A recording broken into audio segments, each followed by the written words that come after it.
And we can go ahead and turn off the PowerPoint. We can go ahead and turn it off. Well, welcome to the continuing series, our fifth in a series of talks by leaders in West Michigan for the Hauenstein Center's Leadership Academy. This is a Cook Leadership Academy. And since it's flu season, we've lined up the right guy for our fifth talk in our January talk. And it's my pleasure to introduce Richard Breon. He is accompanied by two of his colleagues, and I'd be remiss if I didn't introduce them now. Nancy Tate is here, and we have Tamara Lindquist at this table. Thank you for joining us. And I must point out that Tamara's father is somebody who's recognizable in this building. Everybody knows who this guy is. He's the guy who teaches at Seidman with the ponytail. That's Stan Lindquist, Professor Stan Lindquist. So we also have another guest who's not usually with us, but is very much at home on this campus, of course, President Tom Haas. We're very pleased that you came to join our Leadership Academy today. Thank you. Welcome to all of you special guests today. Rick brings more than 30 years of healthcare leadership experience to his work. He's been president and CEO of Spectrum Health since 2000. At Spectrum, Rick is responsible for the vision and strategic oversight, two important words about leadership, vision and strategic oversight of West Michigan's largest health system. Spectrum has more than 13,000 employees, has a budget of $2.7 billion, and provides care to patients at 140 locations. Spectrum has earned more than 50 national awards during the past decade, including the Leapfrog Top 50 Hospitals for Quality and Safety, and the system's health plan. Priority Health was ranked by U.S. News & World Report as 13th among health plans nationally. Prior to joining Spectrum, Rick was president and CEO for Mission Health System in Evansville, Indiana, and held senior management positions at Brackenridge Hospital in Austin, Texas, and Iowa Methodist Medical Center in Des Moines, Iowa.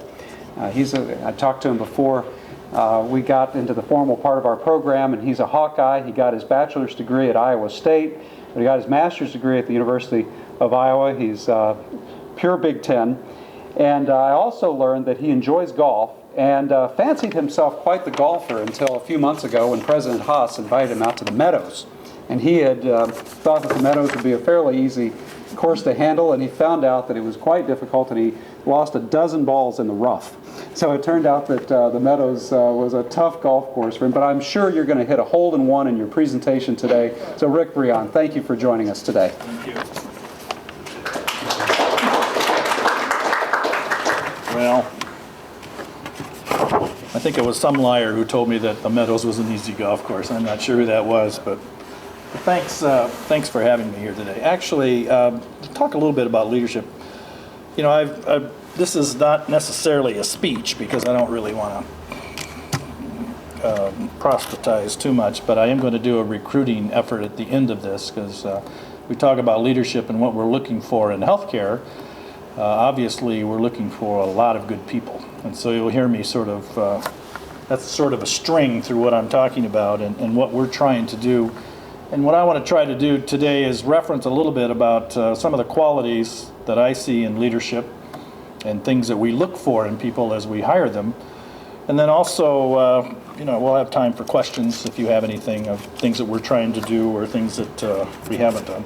You know, one of the things I was mentioned in my introduction that I am a Hawkeye, and my wife and I both really try to give back to the universities we attend. We have a scholarship that we give to graduate students who want to pursue a career in not-for-profit healthcare, which is something that's kind of near and dear to my heart. And so even though I've been here for 7+ years now and seen all the success of what's going on in this community, I'm sure my roots are always back in Iowa City.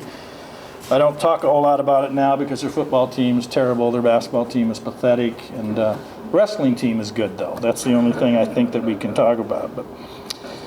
But I've been doing this healthcare gig for over actually 33 years. Wow, I didn't think I was that old, but started right out of undergraduate school. You know, I was kind of a green kid, didn't know much. I knew I was going to go to grad school, didn't exactly know what I wanted to do at that point.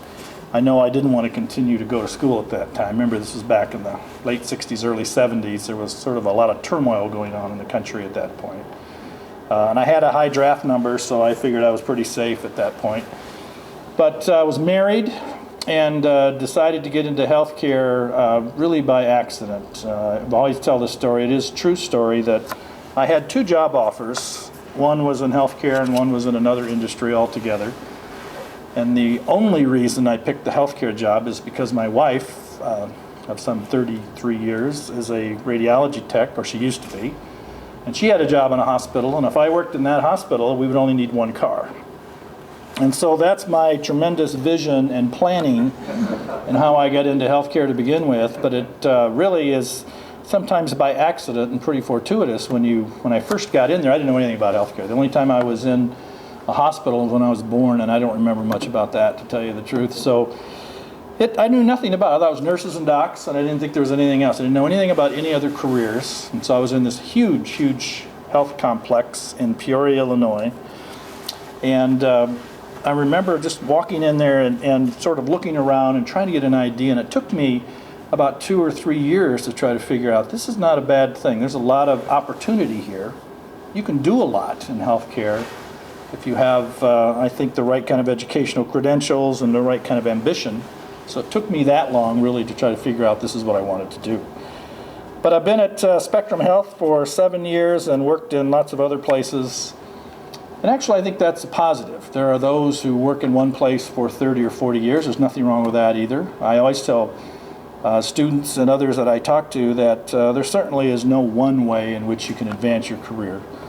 But getting exposure to multiple places, even a stint down in Texas, which really isn't the real world, but the rest of it's in the Midwest, it really was really good for me. I learned a lot. I think I'm a lot better at leadership and management because of that. And I think that anyone who talks to me, we have a lot of conversations with students, and we certainly recruit a lot of people and hire a lot of people. We talk quite a bit about, how do you advance your career and what is the best path. I'm not sure there is a single way to do it, but getting exposure to lots of different organizations was really helpful to me. At Spectrum Health, I just have to correct a couple of numbers. 13,000, actually we have 14,500. I hate even saying that because it's probably higher than that right now. But we have a lot of people. Healthcare is an incredibly labor-intensive organization and industry. We have a lot of people who lay hands on patients, but we have a lot of people outside of patient care that most people aren't aware of. We have a place on 44th Street called our service center, business service center, where we have over 500 people, do a lot of billing and scheduling. We have an IT building that we bought from Steelcase on 60th Street, where we must have at least 300 people there who work in nothing but IT jobs. So there's a lot of opportunity all over the place. So we have an awful lot of employees, and that number is going to continue to rise. Spectrum Health was created, I won't give you a big history lesson here, but I think it's important in the context of some of the examples that I'm going to use for what leadership is all about. But Spectrum Health was created by some pretty visionary people in the mid-90s. They brought together a couple of warring factions. You had Blodgett Hospital and Butterworth Hospital, really hotly competitive, really didn't like each other very much. They came together in the mid-90s. And what was something that from afar, because I wasn't here at the time, certainly I thought was amazing that they were able to pull that off. And they did an incredible job of bringing together 2 organizations who didn't like each other and try to create a culture of inclusiveness and trying to get things moved forward. So that's how it was all started. And as mentioned, we have 7 hospitals across the West Michigan. We could have a lot more of those if we wanted to, but we really want to focus on the 7 that we have. We have a large health plan with Priority Health that we're the owner of as well. And so we're in both sides of that business. But you weren't here to let me talk about the advertisement for Spectrum Health. You're here to talk about leadership. And I really have 8 items I want to talk about. The number could be 100, but actually after 8 I kind of run out of juice, so that's as many as you're going to hear.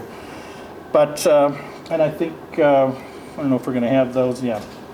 And I'm going to talk about each one just for a few minutes, but I think it's important to, in order to talk about leadership qualities, you got to have some sense of creating a vision.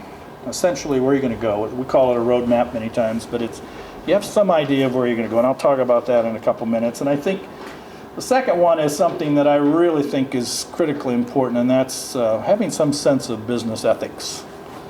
And I'll give you some examples from early in my career in which I'm glad I turned out the way I did, but you have tremendous opportunities to take different paths if you're not careful.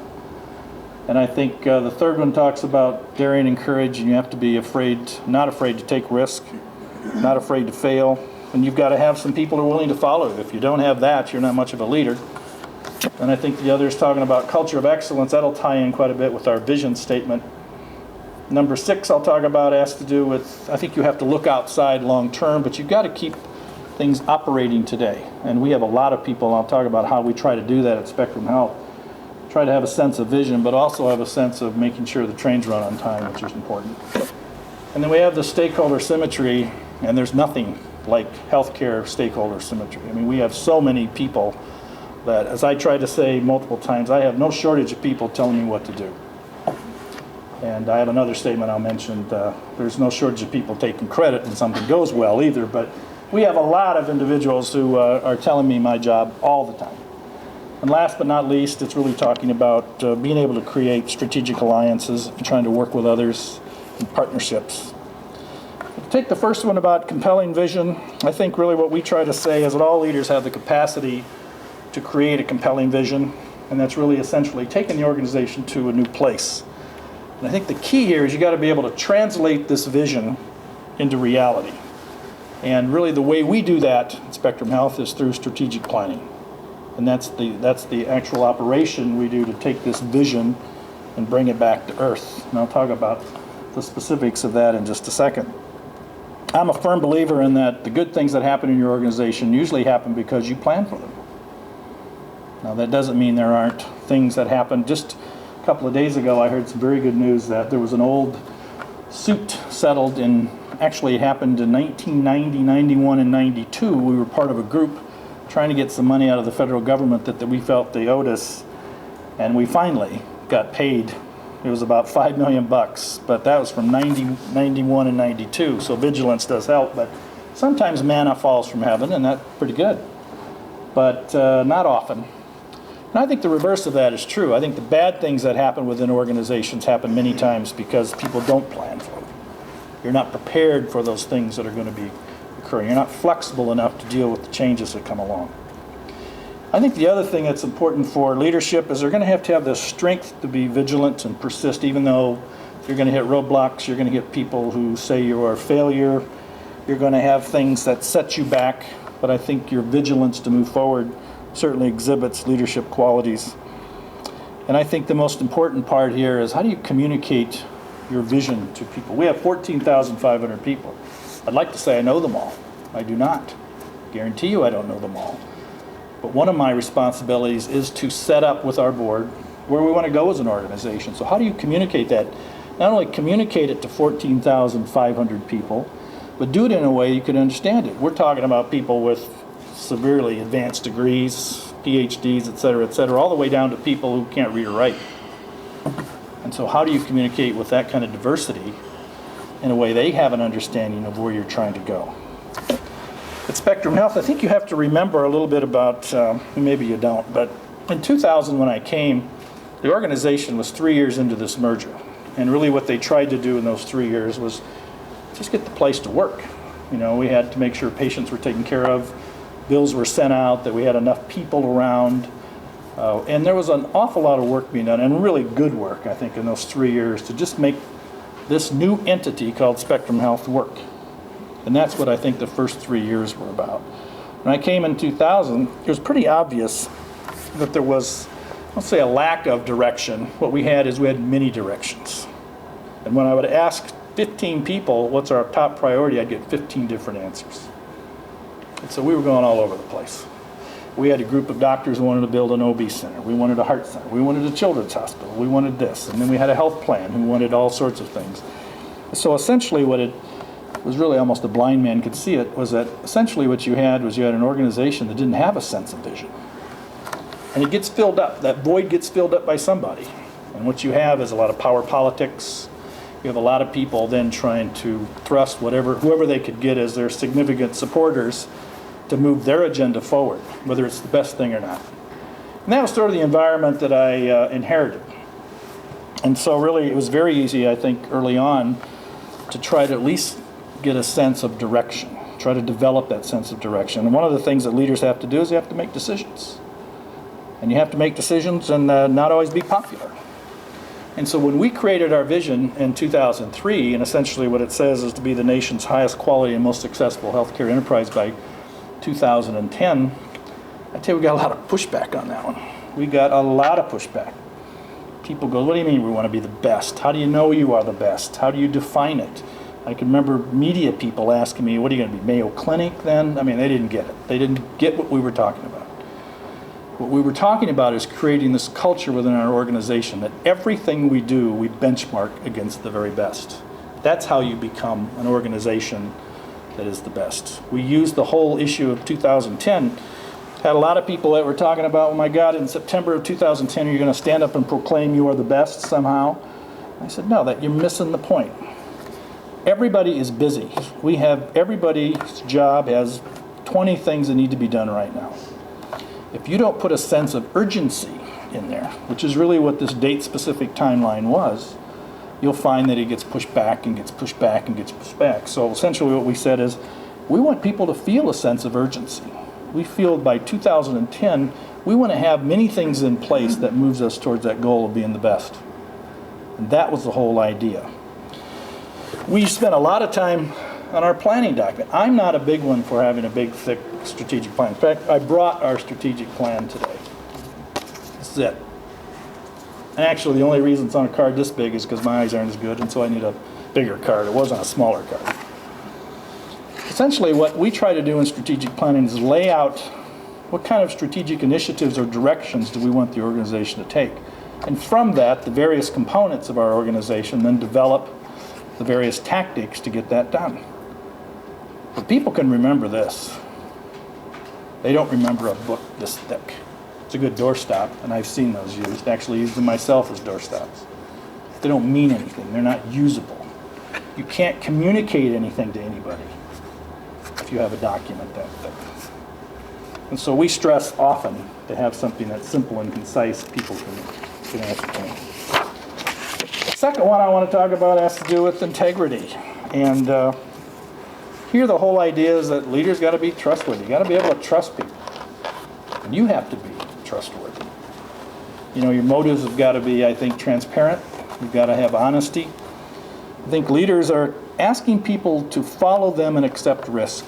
And if they don't feel comfortable that they can do that in a way that they're not somehow going to have, they don't have the confidence, the knowledge, skill, or ethical behavior to follow you, it's going to be problematic.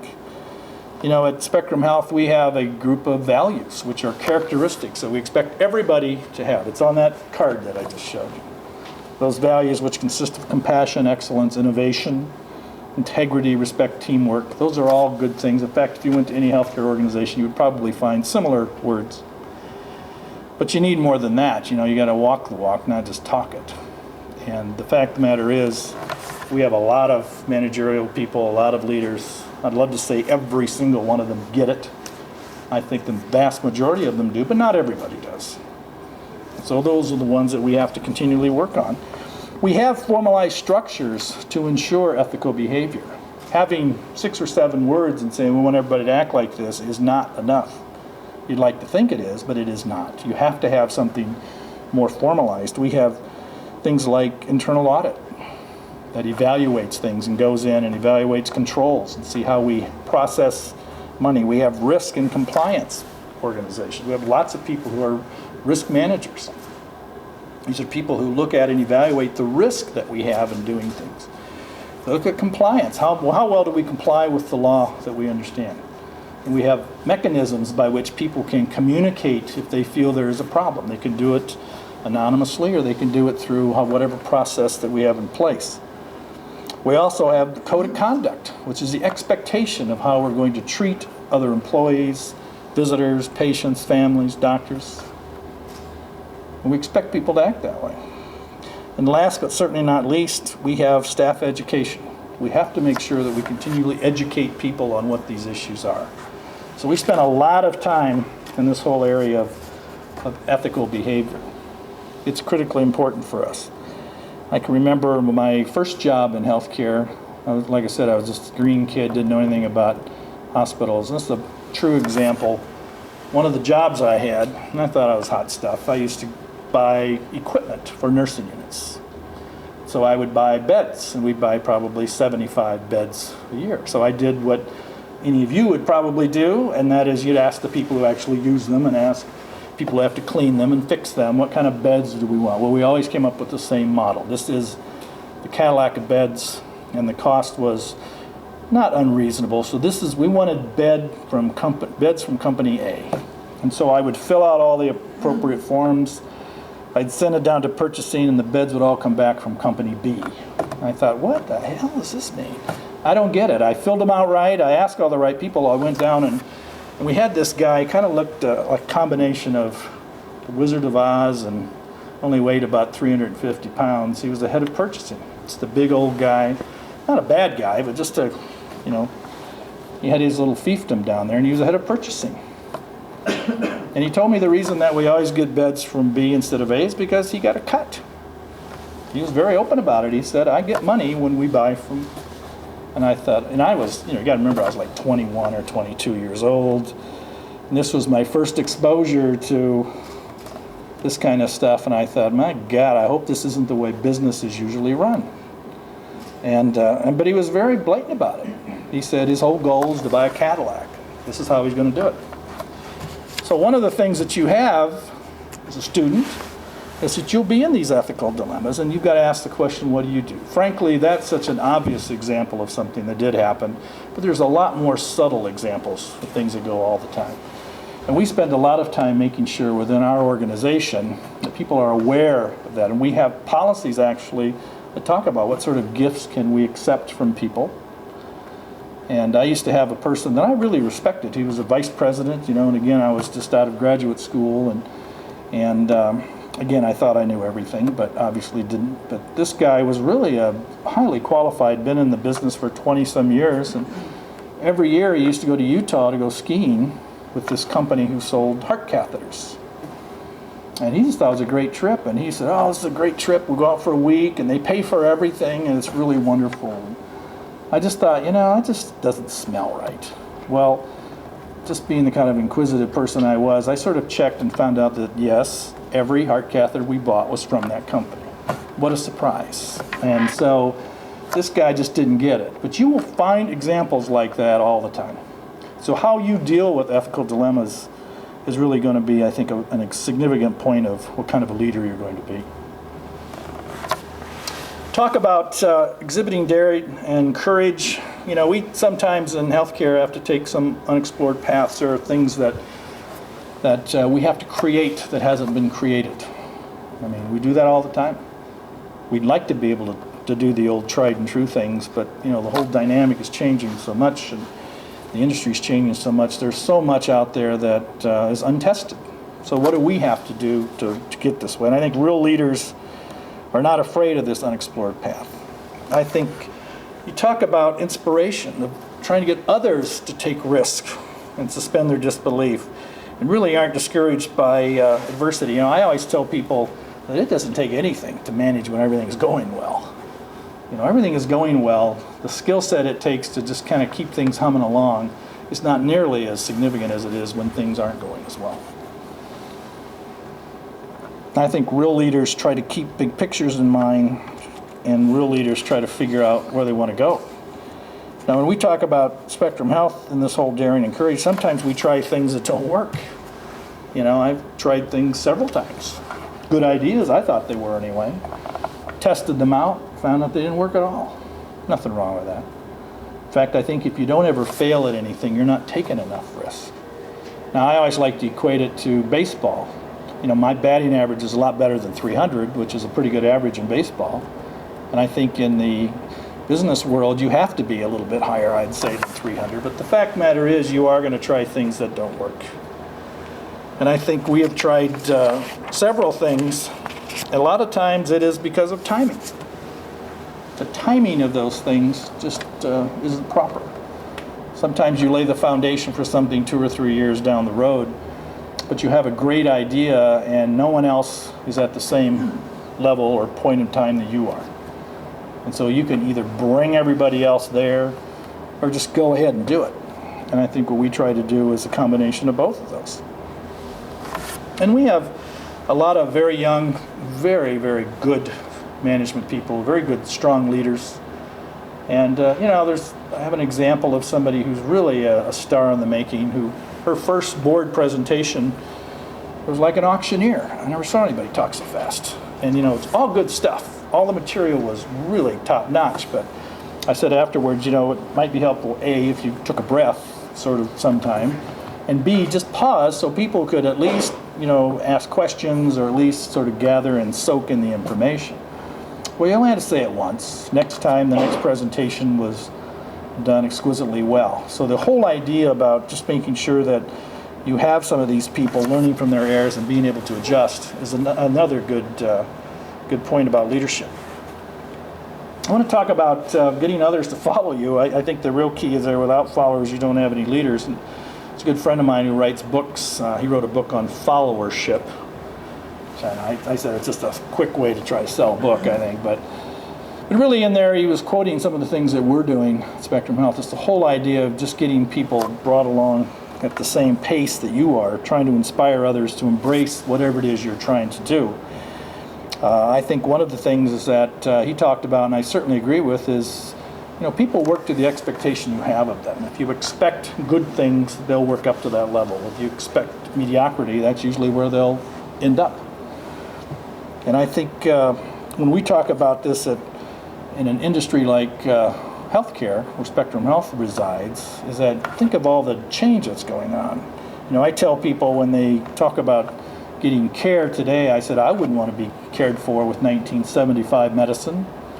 I wouldn't even want to be cared for with 1995 medicine. Things have advanced so much so quickly. You think about advances in the science and how people are looking and identifying disease and treating it.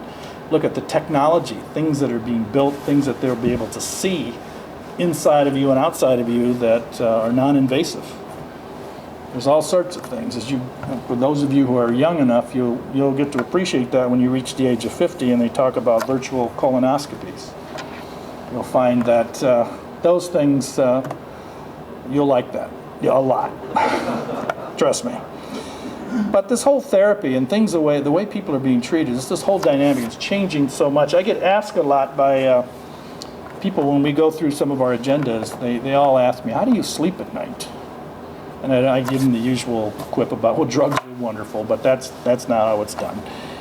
Actually, you sleep a lot because you have other good leaders within the organization. You have a myriad of people who feel responsible for whatever it is they are responsible for. This delegation upward is not something that we adhere to. You need to have a huge cadre of leadership in an organization as complex as healthcare in order to make it work. We were just joking earlier, we don't close. We're open 24/7. Over the Christmas holiday, at any one time, we probably had 600 inpatients in our hospital beds. None of them wanted to be there, as you might imagine. Nobody wants to be there over the holidays. And so we're never closed. And so that presents other issues with that. If you look at what's happened to Spectrum Health over just the last 10 years since its inception, is that it was a $700 million organization back in '97. Today it's $2.5 billion. And we think as we're doing our planning and projection, in the next 5 years, that number will be closer to $4.6 billion. In the next 5 years, we're looking to add around 3,000 people to the payroll. So when you ask me back in 3 years, I'll be able to talk about our 17,500 folks. But the fact of the matter is, what we're looking for in our organization, we want not only people who inspire others, but we want people who are builders, because that's what we're going to need. Talk in terms of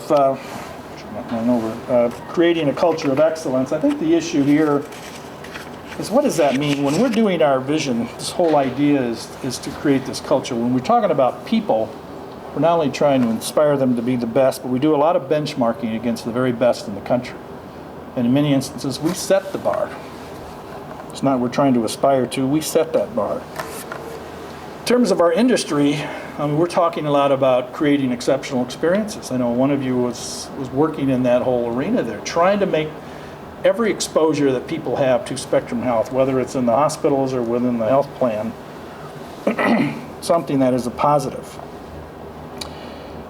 We want people to be part of a winning team. And I can't tell you how many people within this community, people that many of you would know, very public officials and people who have come to us and asked, how do I want to be employed by Spectrum Health. How can I hook on to you? And a lot of that has to do with, I think we're an organization on the rise. Nobody in their careers gets excited about going, my God, I just got a job with a mediocre company. Nobody gets excited about that. You get excited about success. And when we're talking about this culture of excellence, it was mentioned in my introduction about 50 quality and safety awards. They're all nice. I mean, that makes people feel good because you get recognized for the things that you're doing. But if you look at the real numbers, the things that matter, when you get care there, is your chance of getting better there than it is somewhere else. That's really what it comes. You don't want to walk in there and come out worse than you were when you came in. And by any metric you would use, and again, healthcare is not an exact science as many people would think, but you're going to be better off. And if you look at the metrics that we use to measure that against anybody in the country, they look pretty impressive.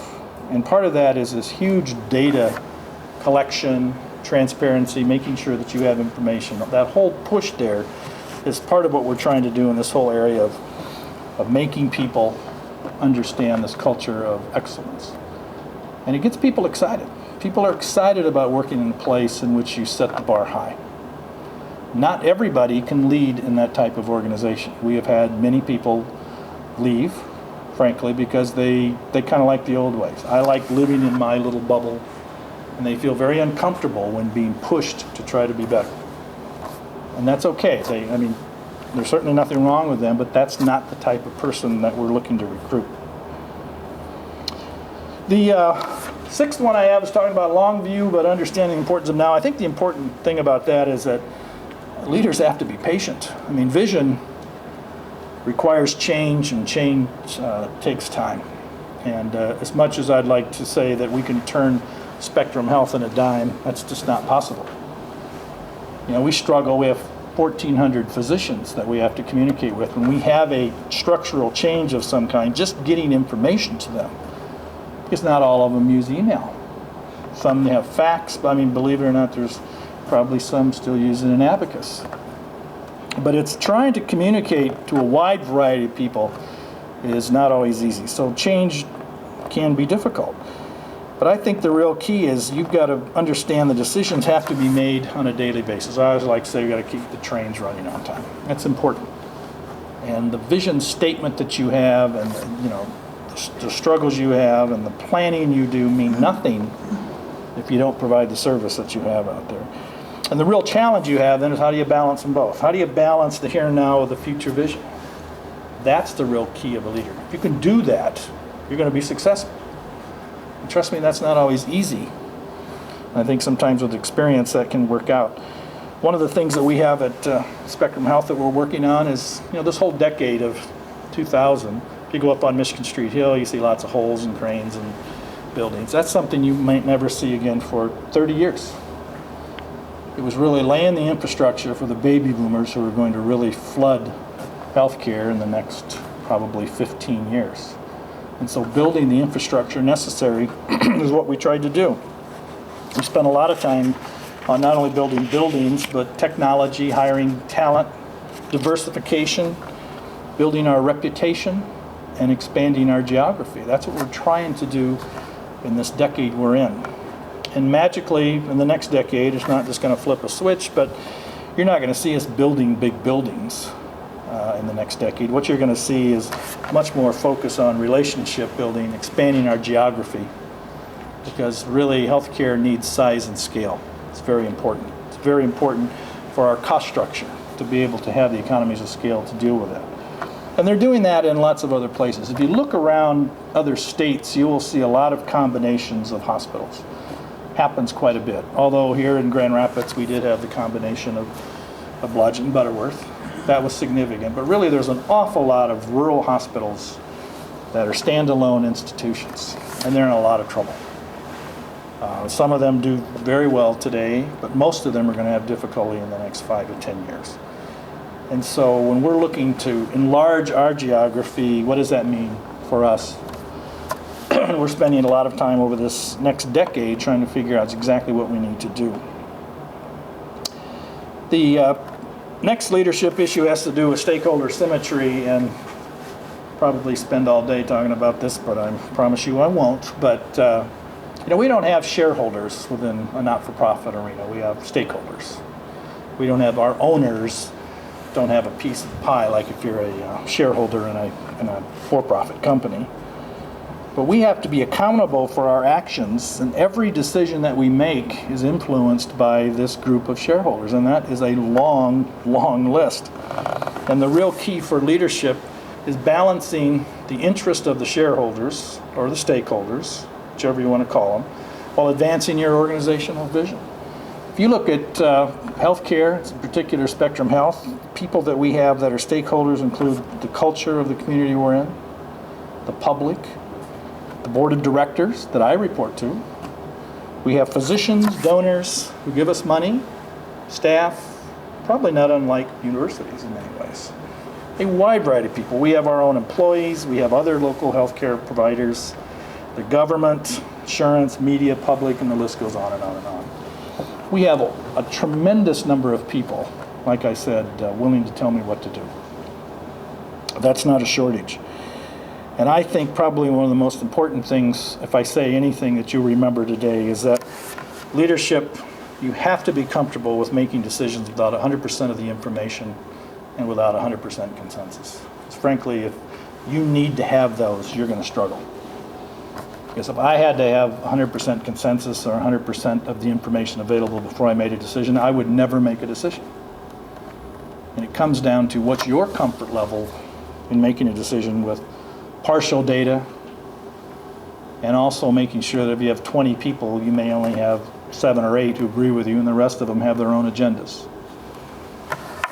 And in particular in healthcare, I think that's probably more evident than a lot of places. The last leadership quality I want to mention talks about the alliance and partnership issue. I think in some industries, obviously, they think on a global basis because their constituency is the entire globe. Healthcare, even though in some fringe areas is moving that way, most of it is a very local industry. It is not a global industry. But the idea is that you cannot go it alone. You do need to be able to cooperate and work with others. We do that in many, many different ways. The real question I had a real struggle with when I was just kind of growing up within the industry was, how can you compete and cooperate with the same organization?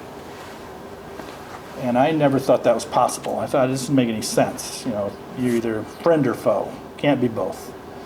And in reality, as I learned as I got a little older and a little more experienced, that indeed you can do both. And in healthcare in particular, you do both all the time. It's very common. And so we ask ourselves a question about what exactly is partnerships, what do they mean, and what's the difference between those and alliances and what they mean. But I think we do a lot of work with our regional partners. We do a lot of work. We set up formalized mechanisms to work with community hospitals across West Michigan. We do that in the area of children's care. We do that in just hospitals in general. We have lots of things like that. So really the whole idea is that we're going to have to continue to do that. And I think leadership, the successful leaders are those who can work with others. And sometimes we don't always get accused of working with others well, but I think if you look at the track record, I think it speaks for itself. So let me just end by saying that healthcare is a tremendously complex industry. It's going to get more complex as we go. The need for good to great managers, leaders who are flexible is going to be critical. I like to equate it to athletes. That I like to hire good athletes, people that can do lots of things. Because frankly, when I was talking to a group of managers a few months ago, saying in probably 5 to 7 years, half of their jobs will have changed into different titles. we have within the healthcare industry over, I'm sure, at least 250 different titles that go on. I had lunch with a group of, I do this periodically with employees. It's a very good thing for me to sort of get unfiltered comments from people. And I was out at our IT department on 60th Street talking to a group of people. There's about 22 or 3 people. I usually ask them their name because I don't know them all, of course, and what do they do? And of the 20 people, not 2 of them had the same title. And, you know, they're either analyst of this or, I mean, I couldn't even remember what they all were. But the fact of the matter is there's tremendous opportunity in healthcare. It isn't all just hands-on patients, clinical work. The amount of information, and this really is going to be a paperless industry going forward, amount of information and the needs for that's going to be critical. There is an age-old question that comes up, you know, are leaders born or are they educated to be leaders? And since I'm in an educational institution, I ought to say they probably are educated. But I think it's a mixture of both. You know, I've seen people who have, you know, been not particularly strong leaders, but been educated such that has experience that have done very, very well, and I've seen the opposite of that true. But there is one thing that I think is incredibly critical for good leadership, and that is the ability and being comfortable in making decisions. When I hire somebody, that's what I look for. Would they be comfortable making decisions? Because frankly, that's what leaders do. And you won't have the consensus of everybody. So let me end there. Hope I didn't talk too long, but be happy to answer any questions about any of this stuff or anything else that anyone would like to ask. But thank you again for allowing me to interfere with your lunch.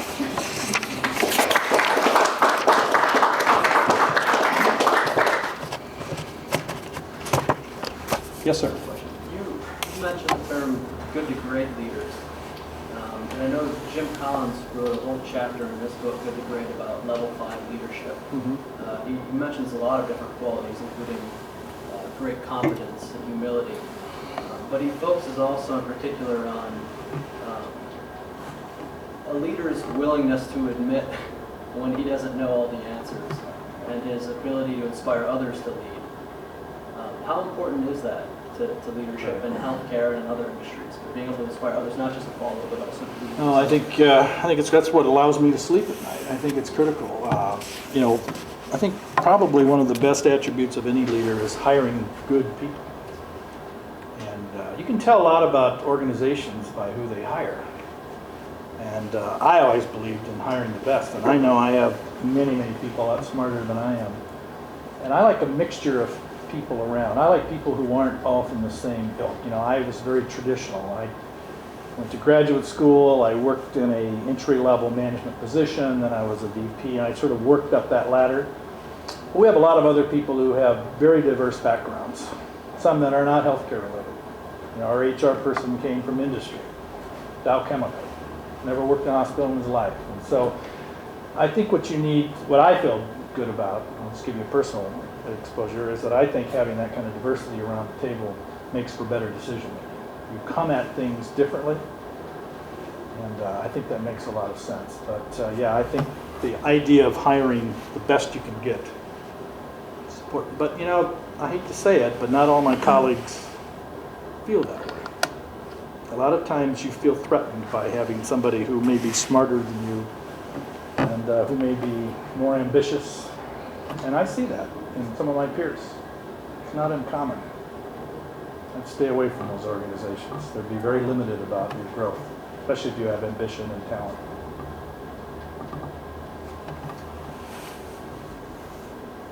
Anything else? Yes, sir. Spectrum Health is doing a tremendous job. Many people come here for different reasons, and we really appreciate what you're doing. But we also get feedback from people from there and other hospitals that have big, like the size of the Spectrum hospitals.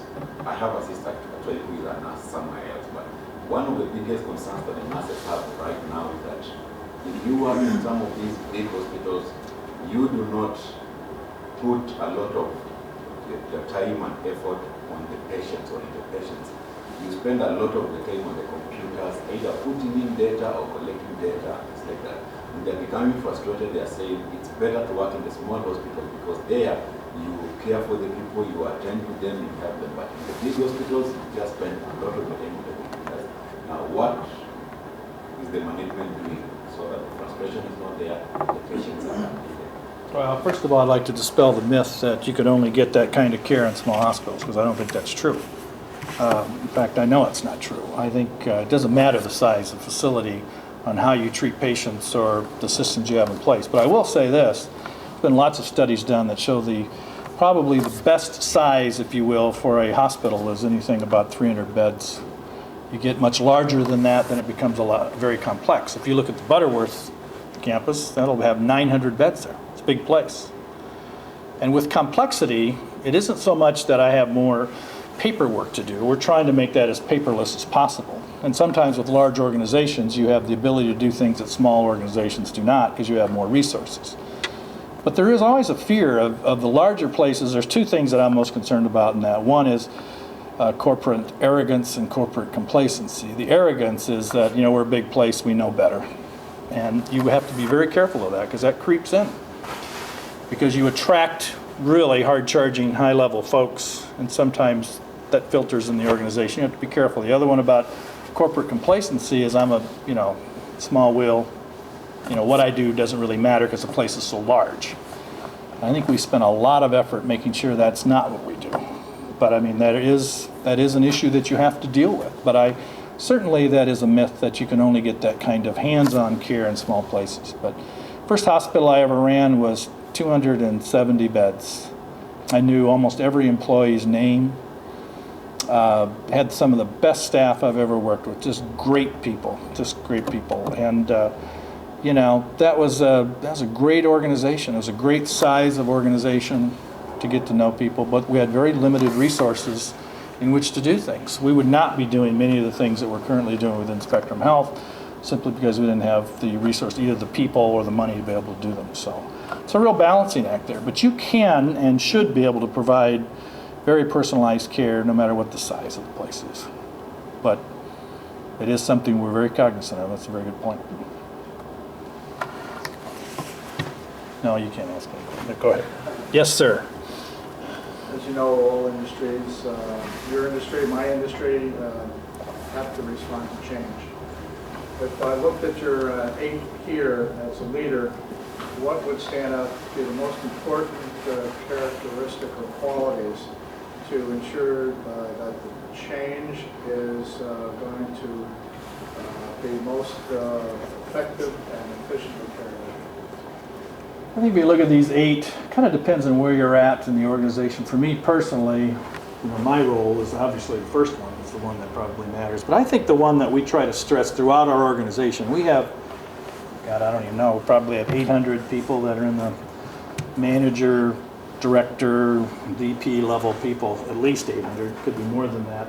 I think the one that we really spend a lot of time focusing on is this one about understanding, first of all, having a grasp of what's going on a larger basis, but at the same time understanding where what it is you do fits in to that vision. And that's not always easy with some people. It's easier for others. But that's the one we spend a great deal of time. We spend a lot of time in all of these, frankly. But that's the one I think I always look to, making sure that, taking the long view of things, understanding that, but making sure things do work is critical for us. But for me personally, I spend probably most, if not all my time right there.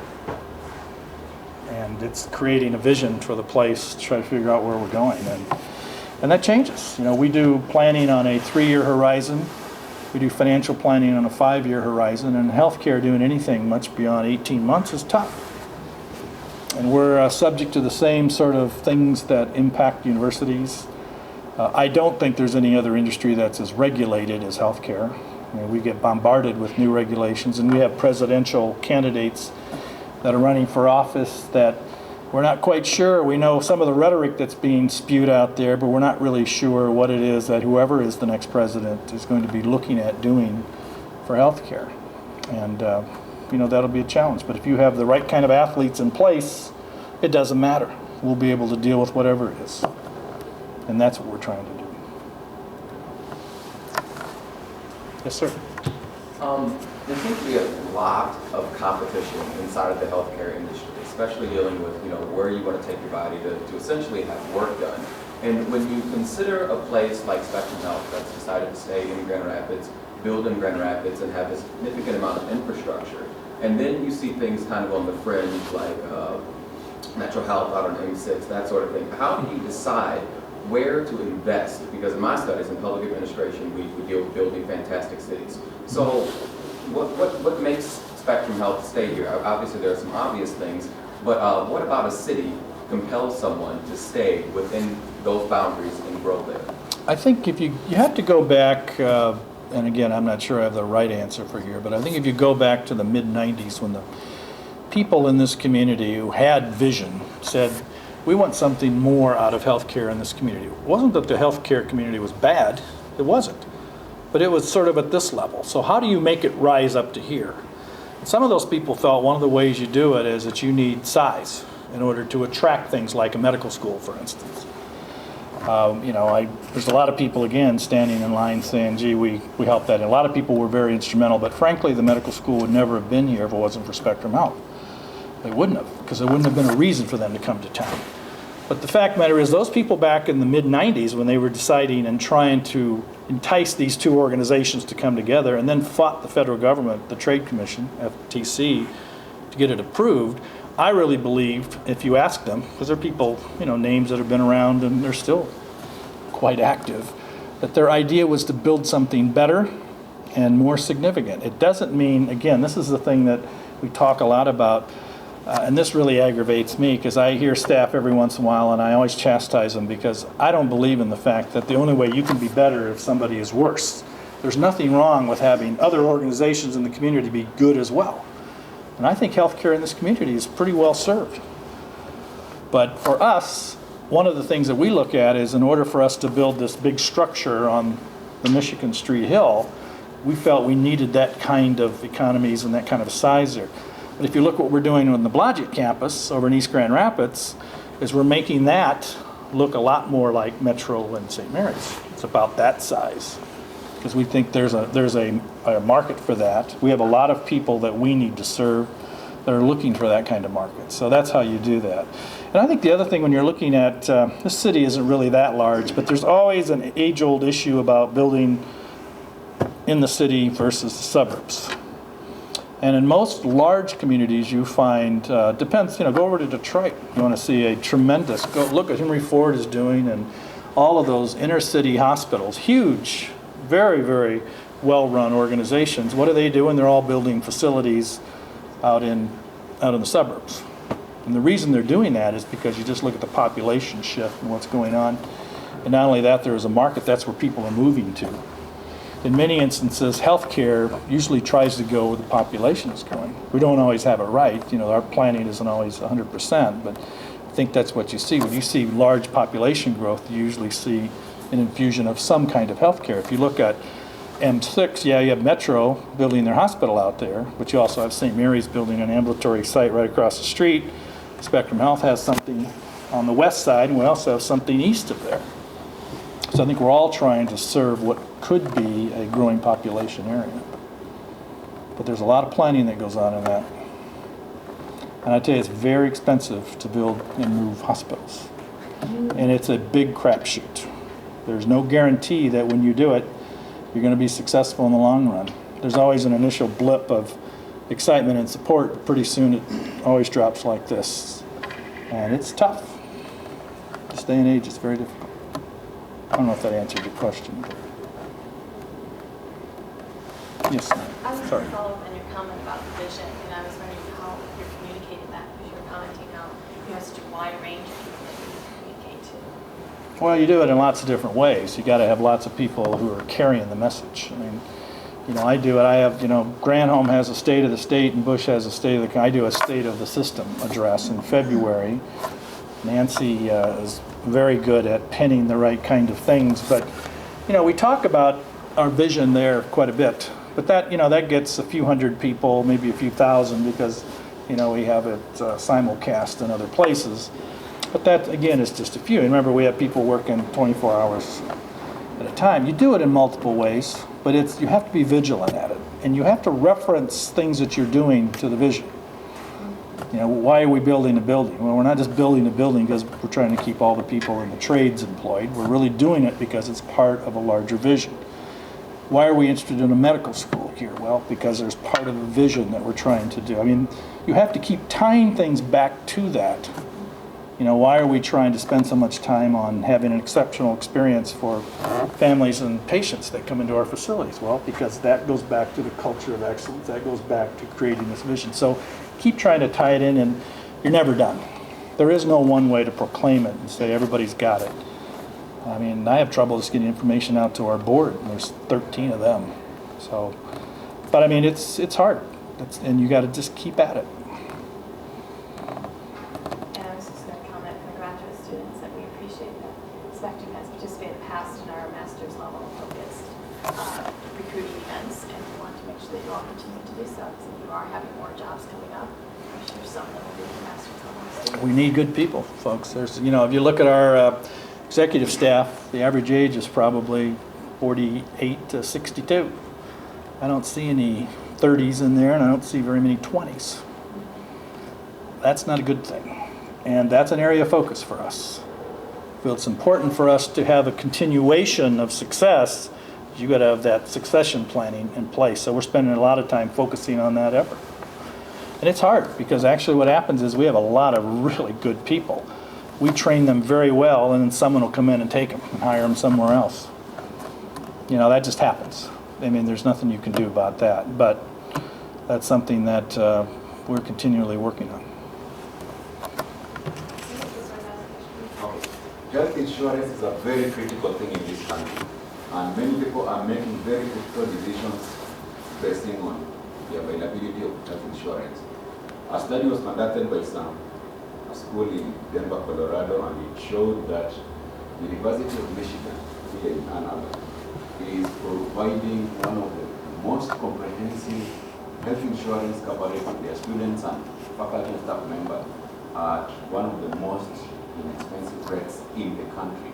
And because of that, they are recruiting some of the best faculty members and staff members and students, because people want health insurance. Now, is there a possibility of Spectrum Health and Grand Valley State University partnering so that you may provide that with that kind of coverage, so that you may help us and also recruit some of the best people in the country? You have to ask that guy. But we have, we have insurance company Priority Health that insures lots of schools. But yeah, absolutely. I think those that goes back to this thing about partnerships. I mean, we're enjoying partnerships with GVSU in the area of nursing education. Yeah, I think the more we do in that area, it's a tremendous resource. Both organizations are tremendous resources.